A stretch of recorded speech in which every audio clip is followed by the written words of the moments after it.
মুন্সিগঞ্জে ২ বছরেও অগ্রগতি হয়নি এলজিডির প্রায় ১০১ কিলোমিটার সড়ক উন্নয়ন কাজে।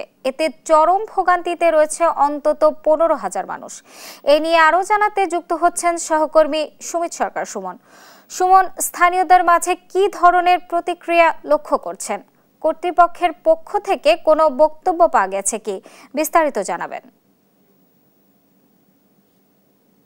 পার্বণ, আপনি আসলে যেমনটি বলছিলেন, মুন্সিগঞ্জের রংমেহর এবং নয়ানন্দ যে সংযোগ সড়কটি রয়েছে, সেই সংযোগ সড়কের ১০০ কিলোমিটার সড়কের কাজ কিন্তু গত ২ বছর আগে কাজ শুরু হলেও কিন্তু এখন পর্যন্ত কোনো কাজের অগ্রগতি নেই। এখানে কিন্তু এই সড়কটি দিয়ে কিন্তু প্রায় ৩টি ইউনিয়নের প্রায় ১৫,০০০ মানুষের যাতায়াত করে। এখানে কিন্তু স্কুল কলেজের পড়ুয়া শিক্ষার্থীরাও কিন্তু এই সড়ক দিয়ে যাতায়াত করে। তারা কিন্তু এই সড়ক দিয়ে বৃষ্টি হলে কিন্তু আসলে তাদের যাতায়াতে অনেক দুর্ভোগে পড়েন। এখানকার স্থানীয় যারা রয়েছেন তারা কিন্তু বলছেন যে ২ বছর আগে এই সড়কের কাজ শুরু হলেও এখন পর্যন্ত এই কাজের কোনো অগ্রগতি নেই। তাদের মধ্যে একটি চরম ক্ষোভ আসলে তৈরি হয়েছে। আমি এখন এইখানকার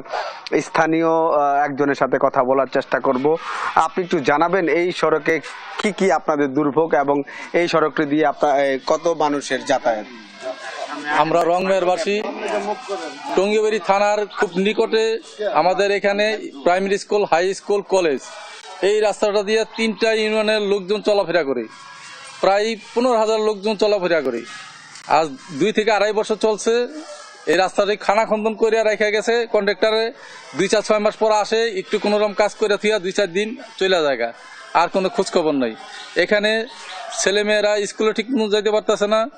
ছোট ছোট ছেলেমেয়েরা বৃষ্টি বাদল হলেই খানা খন্দনে পড়িয়া অ্যাক্সিডেন্ট করতেছে। গর্ভবতী মহিলারা ঠিক মতন হাসপাতালে চিকিৎসা করতে যাইতে পারতেছে না। স্কুল কলেজের ছেলেমেয়েরা ঠিক মতো যাইতে পারতেছে না। আমরা খুব ভোগান্তির মধ্যে দিন কাটাইতেছি। আমরা কি চান? আমরা চাই যে অচিরেই এটা সরকারিভাবে উদ্বোধন কর্মকর্তা দৃষ্টি আকর্ষণ করিতেছে যে তারা যেন এটার কন্ট্রাক্টরের বিরুদ্ধে পদক্ষেপ নিয়ে দ্রুতভাবে কাজটি যেন সমাধান হয়। ধন্যবাদ আপনাকে। প্রাবণ, আপনি যেমনটি শুনছিলেন, এখানকার স্থানীয়রা কিন্তু বলছেন যে প্রায় ২ থেকে আড়াই বছর আগে এই কাজ শুরু হলেও এখনো কিন্তু কাজের অগ্রগতি না হওয়ার কারণে কিন্তু এখানের যাত্রীরা কিন্তু বিপাকে পড়েন।